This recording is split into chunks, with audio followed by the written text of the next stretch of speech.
네, 오늘 정치권 이슈들은 서정욱, 이승훈 변호사와 자세히 짚어보겠습니다. 어서 오십시오. 안녕하세요. 네, 안녕하십니까.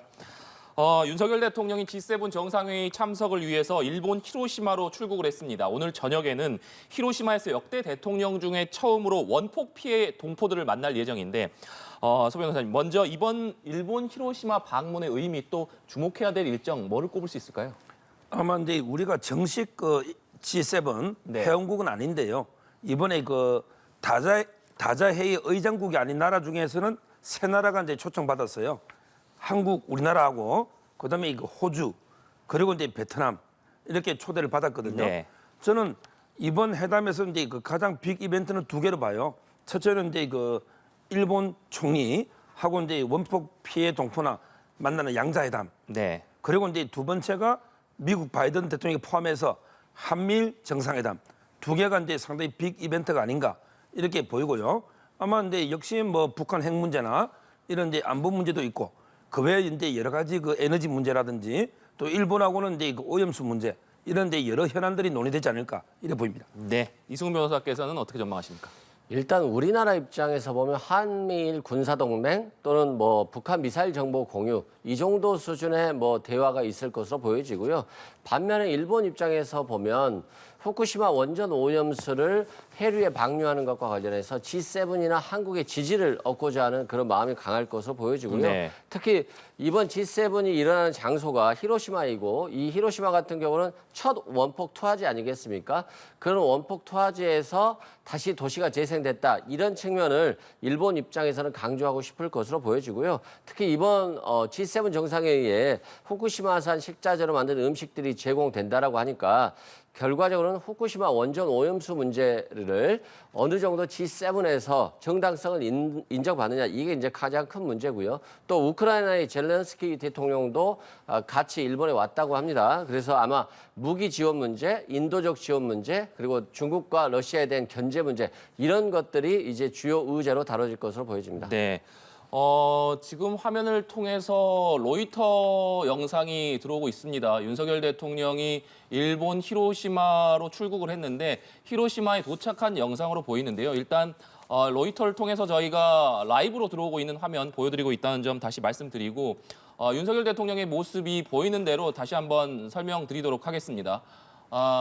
말씀해 주신 대로 지금 윤석열 대통령의 G7 정상회의 참석을 위한 출국에 앞서서 우리 정부가 관심을 모았던 후쿠시마 오염수 시찰단 관련한 합의 내용을 발표했습니다. 21명의 전문가가 참석을 하고 또 5박 6일 동안 후쿠시마를 방문해서 오염수 종합, 방류 시설 등을 종합적으로 확인할 예정이다 이렇게 밝혔거든요. 예. 결국 이제 전문가들 21명 있고요. 네. 그 외에도 이제 또 민간 전문가들 자문단 있잖아요. 자문단도 이제 10여 명 더 이제 구성을 하고 네. 아마 이제 일정은요. 첫날에는 이제 일본의 관계기관들과 회의도 하고 질의응답을 먼저 이제 한 다음에 네. 그리고 이제 이틀 동안 오염수 관리 실태 이런 이제 둘러보고 그리고 이제 또 현장 점검도 하고 아마 이제 다양한 활동을 할 것 같아요. 바로 이런 식으로 이제 접근해야 됩니다. 이런 이제 오염수 문제는 주로 이제 괴담이나 또는 이제 정치적인 정략 이런 이제 측면에서 접근하면 안 되고 오로지 이제 과학과 네. 이제 팩트 차원에서 접근해야 되고 그래서 이제 이번에 시찰단이 저는 상당히 좀 이게 구체적으로 현장 점검 포함해서 둘러보지 않을까 이렇게 봅니다. 네. 이 사건은 이제 국민의 건강과 안전이 굉장히 중요한 문제잖아요. 그 부분에서 신중하게 정부가 좀 접근했으면 좋겠다. 이걸 단지 그냥 일본의 시찰이라고는 하지만 사실상 이걸 방류 오염수를 막을 수 없는 그러니까 예를 들어서 위험성이 있음에도 불구하고 막을 수가 없다라고 한다면 그냥 구경하러 간 것. 네, 선생님 잠시만요. 네네. 지금 로이터 영상을 통해서 윤석열 대통령과 김건희 여사가 일본 히로시마에 도착한 현재 라이브 영상 보고 계십니다. 윤석열 대통령과 김건희 여사가 조금 전에 일본 히로시마에 도착을 해서 공군 1호기에서 내리는 모습을 보고 계신데요. 지금 일본 측 환영 인사들과 악수하는 모습 보실 수가 있습니다. 윤석열 대통령 일본 히로시마에 도착을 해서 본격적으로 2박 3일간의 일정에 돌입을 하게 되는데 앞서 서 변호사님께서 말씀해 주신 대로 G7 정상회의는 오늘부터 2박 3일 동안 진행될 예정이고요. 이번 회의에는 G7 회원국 이외에도 우리나라와 호주, 인도 등 8개국이 초청을 받았습니다. 윤 대통령은 이번 방일 기간에 한일 정상으로는 처음으로 기시다 후미오 총리와 함께 히로시마 평화기념공원에 있는 한국인 원폭 희생자 위령비를 참배할 예정인데요. 지금 윤석열 대통령과 김건희 여사가 일본 측 인사들과 일일이 악수를 하는 모습 보실 수가 있습니다. 네, 또 윤석열 대통령 오늘 저녁에는 원폭 피해 한인 동포들도 만날 예정인데 우리 대통령이 원폭 피해 한인 동포들을 만나는 것은 처음입니다. 양국 미래 세대 관계 개선 추진은 물론이고 과거사도 해결하려는 윤 대통령의 의지를 보여주기 위한 것이라는 것이 대통령실의 설명인데요. 지금 윤석열 대통령이 일본 측 인사들과의 인사를 마치고 차량을 타고 이동하는 모습 지금 보실 수 있습니다. 윤 대통령 G7 확대 회의 세션에 참석해서 식량과 에너지, 기후위기 해법과 관련된 발언을 할 예정이고요. 회의 중간중간에는 주요국 정상들과 양자, 다자 회담을 가질 예정입니다.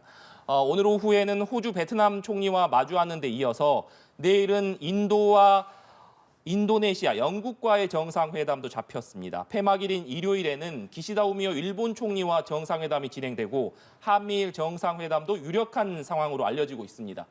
한미일 정상회담이 열리게 되면 북한 미사일 정보 실시간 공유 현황을 점검하고 군사와 경제안보 협력 강화 방안도 논의할 것으로 예상됩니다. 네. 다시 한번 지금 윤석열 대통령과 김건희 여사가 일본 히로시마에 도착을 했다라는 소식 전해드리고요. 로이터를 통해서 현재 윤석열 대통령이 히로시마에 도착을 해서 차량을 타고 이동할 준비 중인 상황 모습 보고 계십니다. 네, 지금 저희가 계속해서 앞서서 후쿠시마 원전 오염수 시찰단과 관련해서 이승훈 변호사께서 말씀을 해주고 계셨는데 계속해서 말씀 이어주시죠. 네, 한일 간의 거리는 굉장히 좁혀진 것 같아요. 셔틀 외교를 통해서 일본과 한국과의 관계는 많이 좁아졌습니다만 후쿠시마 오염수 문제는 또 다른 문제잖아요. 네. 국민의 건강과 안전의 문제이기 때문에 윤석열 대통령이 이번 정상회담을 통해서 후쿠시마 오염수의 처리 과정이 제대로 됐는지 또 이번에 한국 시찰단도 가기 때문에 실제 다액종 제거 설비가 제대로 설치가 되고 이게 또 제대로 처리가 되고 있는지 또 바닷물과 희석됐을 때 정말 방류를 해도 국민의 안전성에 전혀 위험이 없는지 이런 것들을 명확히 판단하는 절차가 좀 필요할 것 같고요. 네. 자칫 잘못해서 이게 뭐 이미 결정된 것에 그냥 시찰만 하면서 오염수 방류를 면죄부를 주는 상황이 올 수도 있기 때문에 G7이나 한국이 그런 측면에서 일본의 의도에 좀 넘어가는 그런 일이 발생했으면 안 될 것 같고요. 과학적으로 잘 검증했으면 좋겠습니다. 네. 이승훈 변호사께서 말씀해 주셨지만 민주당에서는 이번 시찰단이 단순히 현장 시찰에만 그친다면은 오염수 방류 활동에 오히려 면죄부 도장만 찍어주는 결과가 되는 것 아니냐 이렇게 얘기를 하고 있고 또 이재명 대표를 비롯한 민주당 지도부는 내일 오염수 투기 저지 집회에도 참석할 예정입니다. 사실상 시찰단 파견을 앞두고 반대의 목소리를 좀 거세게 내고 있다 이렇게 볼 수 있을 것 같은데 서 변호사님께서는 어떻게 보고 계십니까? 결국은 이제 단순하게 그 시찰만 한 게 아니고요. 여러 이제 전문가들과 회의도 하고요. 질의응답도 하고요. 또 이제 실태를 직접 점검도 하고 다양하게 활동을 한다는 걸 말씀드리고 네. 특히 제가 두 가지만 더 드리고 싶은 말씀은요. 우리가 이제 면죄부 준다고 방출할 수 있는 게 아니에요. 이거는 이제 이미 여러 국제 기구 있잖아요. IAEA나 국제 기구에서 다 검증을 하고요. 네. 이게 우리나라한테만 영향 주는 게 아니잖아요. 결국은 이제 일본 정부가 제일 먼저 영향을 받고 그다음에 미국, 호주, 중국, 대만 전부 이게 이해관계가 있는 거죠. 따라서 이게 우리가 가서 뭐 방출이 된다 해서 이게 면죄부 주는 게 아니라는 거. 네. 이걸 첫째 말씀드리고 그다음에 두 번째 이런 문제는 자꾸 이게 광우병이나 사드처럼 접근하면 안 돼요.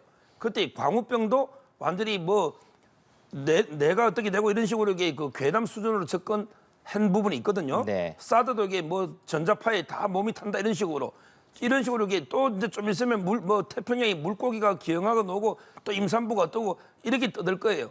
이런 식으로 이게 괴담은 정치적인 이익, 이게 정략적으로 윤석열 정권을 공개하기 위해서 이렇게 퍼뜨리는 거죠. 이제 좀 야당도 이게 좀 성숙한 자세로 저는 국민의 건강을 걱정하는 거는 좋아요. 근데 그게 아니고 단순하게 정략적으로 어떻게 여당을 공격하고 본인들에게 정치적 이익을 위해서 자꾸 이게 괴담 퍼뜨리는 거는 문제다 이렇게 봅니다. 네. 서정욱 변호사께서 말씀하신 대로 국민의힘에서는 이것이 광우병이나 사드처럼 괴담 수준이다. 오히려 공포심을 조장해서 민주당이 정치적인 이득을 획득하려고 하는 것 아니냐 이런 비판을 계속해서 내놓고 있거든요. 그런 주장을 하려면 국민의힘이나 정부 여당에서 이미 이 후쿠시마 원전 오염수가 문제가 없다라고 하는 과학적인 자료 데이터들을 제공하면서 국민들께 정보를 제공해야 되는 거죠. 네. 그냥 오염수 방류하는데 동의하고 이건 과학적으로 문제가 없다라고만 주장을 한다고 한다면 국민들의 어떤 괴담이 됐던 아니면 진실이 됐던 이런 논란들은 증폭될 수밖에 없다 이런 생각이 들고요. 오늘 국민의힘 받아지키기 TF에서 앨리슨 옥스퍼드대 교수를 초청을 했더라고요. 근데 그 교수가 다액종 제거 처리만 되면 오염수 1리터도 자신이 마실 수 있다 이런 얘기를 했다는데 오히려 받아지키기 TF라고 한다면 반대 토론자도 제시를 해서 어떤 위험성에 대한 것과 위험하지 않다라고 하는 것에 대한 반대 토론이 이루어져야 되잖아요. 근데 교수가 와가지고 1리터 먹을 수 있다는데 그 교수만 초청해가지고 네. 이런 식으로 하면 오히려 한국이 일본의 원전 오염수 방류와 관련해서 적극 찬성하고 그것에 대한 토대를 만들어준다라고 하는 비난을 면하기 어렵거든요. 그런 부분을 좀 국민의힘이 잘 지켜 세워야 될 것 같고 또 후쿠시마산 농수산물 있잖아요. 이 부분도 정말로 이번에 G7 정상회의 때 후쿠시마 농산물이 나온다라고 하는데 이걸 국내에도 수입할 것인가 이 문제에 대해서도 좀 정확히 파악을 해 주셔야 될 것 같고요. IAEA에서 이미 검증이 끝났으면 네. 사실상 시찰단은 갈 필요 없지 않을까요? 그런 측면에서 시찰단이 형식적이 아닌 실질적인 시찰이 됐으면 하는 바람입니다. 네, 알겠습니다. 주제를 김남국 의원의 코인 관련 논란으로 좀 바꿔보겠습니다. 김남국 의원의 거액의 가상자산 보유 논란이 계속되고 있습니다. 여야 발언 듣고 대담 이어가도록 하겠습니다. 전문가들은 유동성이 풍부하고 안정적인 대형 거래소에서 굳이 코인을 꺼내 복잡한 과정을 거쳐 개인 지갑으로 옮기고 자금 출처에 대해 소명하지 못한 것을 두고 부정한 정치 자금이나 자금 세탁의 가능성까지 제기하고 있습니다. 의원 개인의 코인 거래 중독 문제를 넘어 중차대한 비리 커넥션 문제는 아닌지 짚어보지 않을 수 없게 되었습니다. 그런데도 민주당 친명계 의원들과 강성 지지자들은 조국 수호에 이어 남국 수호 모드에 돌입했습니다. 국회의원인데 왜 코인 투자를 하느냐라고 말하는, 그러면 돈을 많이 벌어서 그게 도덕적이라고 얘기하는 걸까요? 상임위 때 만약에 코인 투자를 했다면 그것도 수천 건이나 그런 부분에서는 문제 제기가 돼야 된다고 생각하는데 60억 얘기 나오고 뭐 이거 내부 정보 이용한 거 아니냐, 뭐 뇌물 받은 거 아니냐, 그러니까 이게 확인되지 않은 그런 사실들로 인해서 굉장히 그 마녀 사냥하듯이 여론 재판이 막 이루어졌거든요. 네, 여야의 발언 듣고 오셨습니다. 이 발언에 대한 얘기를 해보기 전에 김남국 의원이 앞서 유튜브 방송에 출연해서 상임위 도중에 코인 거래를 한 것은 몇천 원에 불과했다.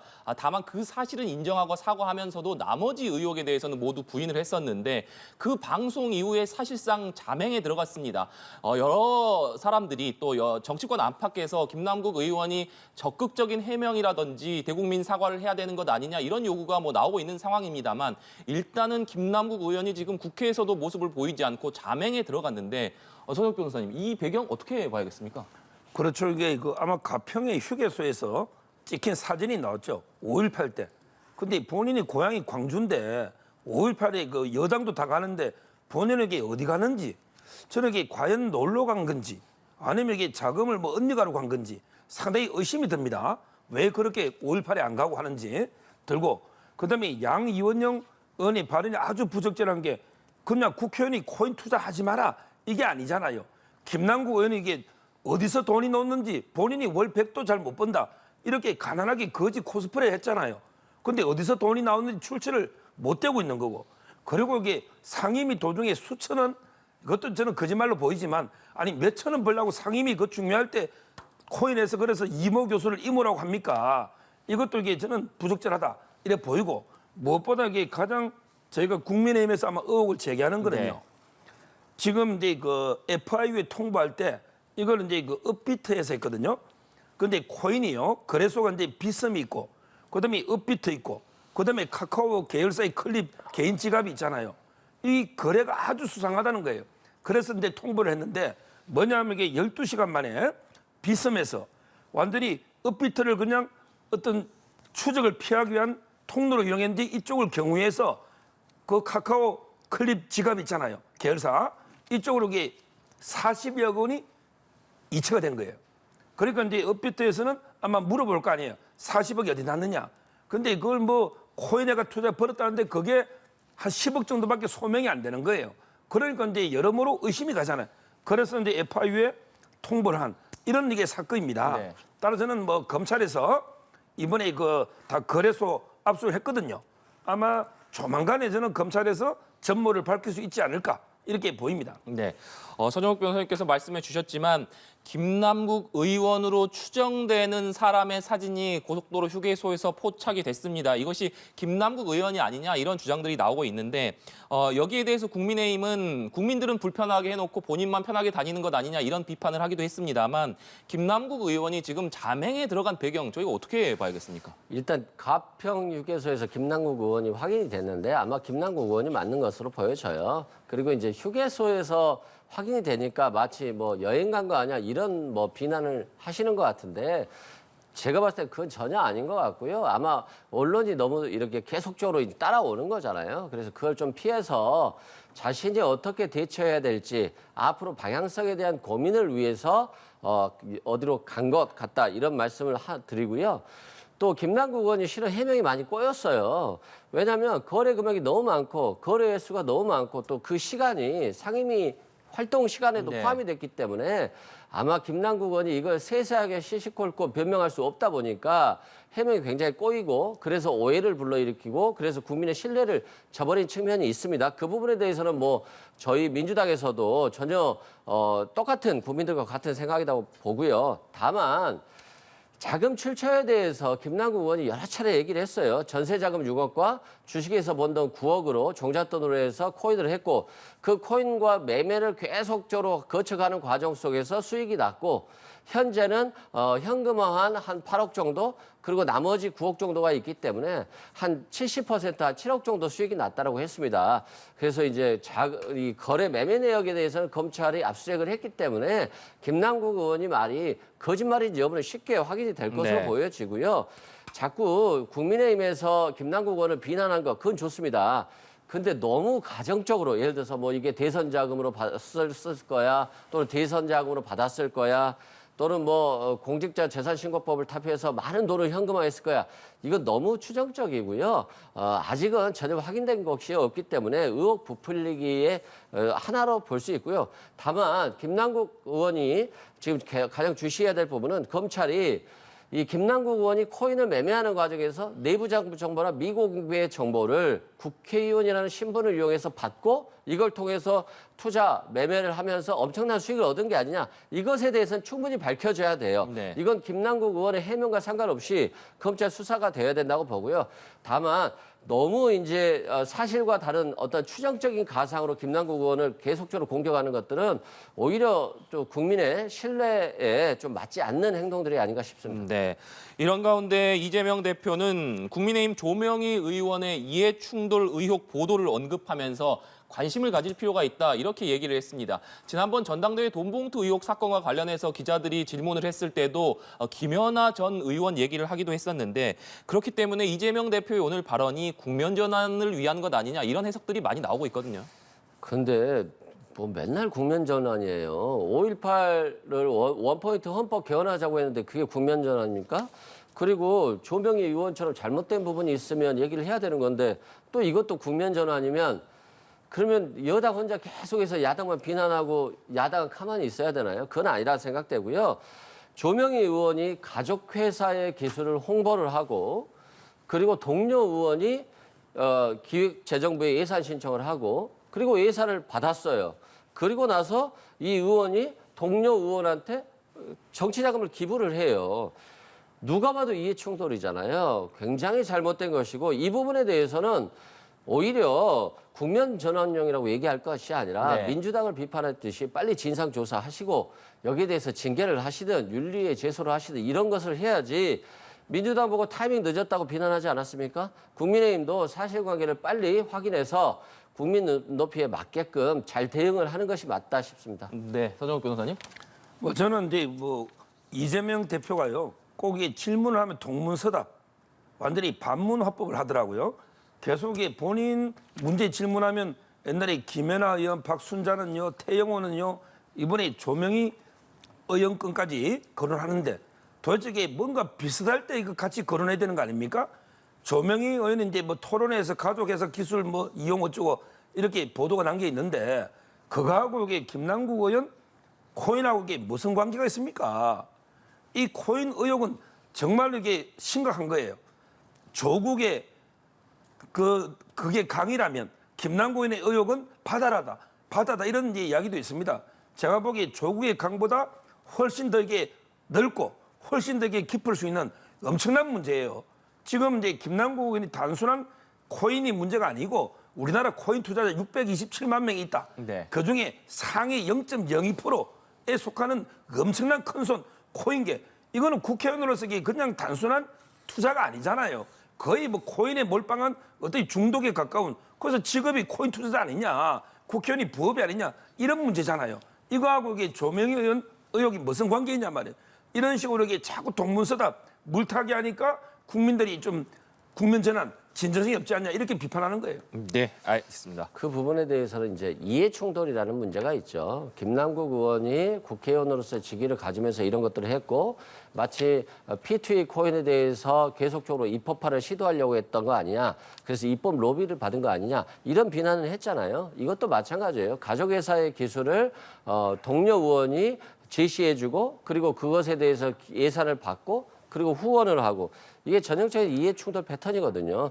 그렇기 때문에 하는 것이고 당연히 김남국 의원과 조명희 의원의 사안은 다르죠. 사안은 다르지만 다르기 때문에 제기를 할 수 있는 겁니다. 그래서 그 부분은 국민의힘에서 빨리 조치를 취하는 게 맞지 않나 싶습니다. 네. 이재명 대표가 요구하고 있는 원포인트 개헌 얘기도 해보겠습니다. 민주당에서 사흘 연속으로 5.18 정신의 헌법 전문 수록을 위한 원포인트 개헌을 주장했습니다. 내년 총선 때 원포인트 개헌을 함께 하자 이런 주장인데 먼저 서정욱 변호사님, 이재명 대표가 원포인트 개헌 제안을 내놓은 배경 어떻게 보고 계십니까? 뭐 이것도 이제 뭐 저는 첫째는 이제 정치적인 아마 이익 논리는 아마 총선 앞두고 이제 그 호남표라든지 이런 정치적인 계산도 좀 할 거고요. 그다음에 또 쟁점을 개헌으로 이렇게 바꾸면 여러 가지 이제 그 김남국 코인이나 송영길 전 대표 돈봉투나 네. 또는 이제 본인의 사법 리스크나 이런 데 국면 전환 시기는 이런 데 다목적으로 원포인트 개헌을 좀 들고 놓은 게 아닌가 이런 생각이 들고요. 저 개인적으로도 그 헌법은 개헌이 이제 필요합니다. 헌법도 이게 뭐 그냥 우리가 박물관에 있는 책처럼 이게 고정불변은 아니죠. 얼마든지 그 상황이 바뀌면 헌법도 변화가 필요하다는 걸 인정합니다. 네. 이미 그 87년 우리 헌법도 이제 오래됐죠. 몇십 년 됐기 때문에 이제 저는 개헌은 필요한데 그렇지만 이게 정략적으로 이 원포인트 이거보다 이게 더 필요한 게 많습니다. 우리가 이제 권력 구조라든지 또 새로운 기본권 문제라든지 얼마든지 헌법에 중요한 게 더 많은데 다른 거는 이렇게 두고 이 조문 하나만 가지고 국회 뭐 하고 표결하고 국민투표까지 해야 됩니다. 그 국민투표 와중에 또 보수층에서는 반대하는 분도 많아요. 옛날에 김재원 최고위원도 반대했지 않습니까? 따라서는 이렇게 가지고 국론을 분열하면서 이 헌법 전문 원포인트 하려고 이렇게까지 우리가 협의해야 되는가 이런 생각이 들고 그리고 이게 헌법 전문이 없으면 광주 정신 개성 안 합니까? 우리 지금 다 광주 민주화 운동의 정신을 개성해야 된다. 이거는 국민적 합의가 이루어진 거죠. 굳이 헌법 조문에 원포인트로 넣어야 개성하고 안 넣으면 개성 안 합니까? 이것도 이게 말도 안 되는 저는 꼼수다. 이렇게 봅니다. 네. 저는 그 부분 이해가 안 되는 게 윤석열 대통령이 5.18은 헌법 정신이라고 했잖아요. 그리고 공약으로도 헌법에 넣겠다고 했잖아요. 그런데 이게 왜 국면 전환용이고 국론 분열이죠? 저는 이해할 수가 없다. 그리고 헌법 정신을 제대로 아직도 이해하지 않는 거다 이런 말씀 드리고요. 저는 대통령실이 원포인트 헌법 개헌에 대해서 5.18 정신을 모욕하는 것이다. 비리 정치인들의 국면 전환용 꼼수다라고 비난하는 것 자체를 실은 이해할 수가 없어요. 아니 권력 구조 개편이라든가 기본권에 대해서 개편하려고 하면 굉장히 논쟁이 많을 수 있잖아요. 근데 5.18을 헌법 전문에 넣는 것들은 이미 여야가 다 공이 똑같은 생각 아닌가요? 그리고 이게 국면 전환이 되나요? 오히려 국민의힘이 이걸 갖다가 진정성이 있다라고 한다면 개헌하자. 원포인트라도 개헌하자. 우리의 5.18 헌법 정신은 정말로 진정성이 있다라고 나오면 국민의힘이 더 표를 얻는 거 아니겠습니까? 그래서 민주당이 표 얻으려고 이런 거 한다라고 비난하기보다는 오히려 국민의힘이 표 얻으려고 원포인트 개헌이라도 했으면 좋겠다. 그리고 만약에 그랬을 때 이게 무슨 국면 전환용 꼼수가 되겠습니까? 저는 이제는 좀 상대 당을 비난하면서 자신이 하기 싫은 것들을 마치 하고 싶은 것처럼 이렇게 위장하는 듯한 어떤 주장들을 좀 하지 않았으면 좋겠습니다. 네, 말씀하신 대로 대통령실에서는 국면 전환을 위한 꼼수 아니냐 이런 비판을 내놨고 민주당에서는 계속해서 원포인트 개헌의 필요성을 강조하고 있는 상황인데 그렇다면 이 논의가 앞으로 좀 지속될 가능성 있으리라고 보십니까? 지속돼야 되는데 이제까지 보면 정치권에서는 항상 5.18을 이용하는 경우가 많이 있었어요. 또 마치 5.18이 민주당의 것이냐 또는 국민의힘에서는 5.18과를 완전히 절연해야지만이 자기에게 표를 얻는다. 이런 방식의 여러 가지들이 있었잖아요. 그렇지만 결과적으로는 5.18은 광주와 민주화 운동의 성지이고 또 5.18을 통해서 우리 사회가 민주화되었다는 것, 그 가장 큰 계기가 되었다는 것에 대해서는 여론이 없잖아요.